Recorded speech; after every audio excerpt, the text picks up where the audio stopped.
Guys, exactly 13 days ago, I posted a video on my TikTok. This is my TikTok account, all right, and the video has been viewed for over 2 million times. So I just want us to click on the video and check who exactly was watching this video. So you come here. General Sibia, you said on your statement that Mkhwanazi is being funded. So that's the video I want us to look at. We go to more insights so that we can understand the whole frame of what is happening within this video. You can tell that it's even more than 2.1 million because the exact number is the one highlighted there, which is 2,103,368.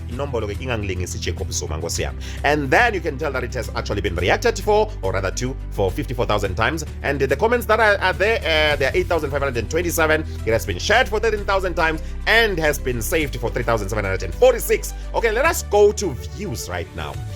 All ages were watching this video. As you can tell, that it's from 18 years and then to plus 55 years, sorry. And then the location, these are the people who have been watching this video. Reason being, the content that is there, it's actually touching most of South Africa, or it's based on South African content. So you can tell that 83% of the people that watch the video are from South Africa. Interestingly, even overseas we're watching this one because we have the United States of America, we've got Germany, we've got the United Kingdom, and then the rest of African countries, which is your Botswana, Namibia, Zimbabwe, Lesotho, and of course Eswatini. All right, so I just wanted to react with you on actually the number of views as a committee that have watched this video.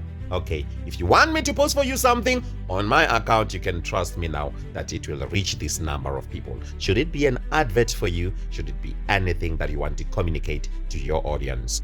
Welcome to Sanele Lushaba, a voiceover expert.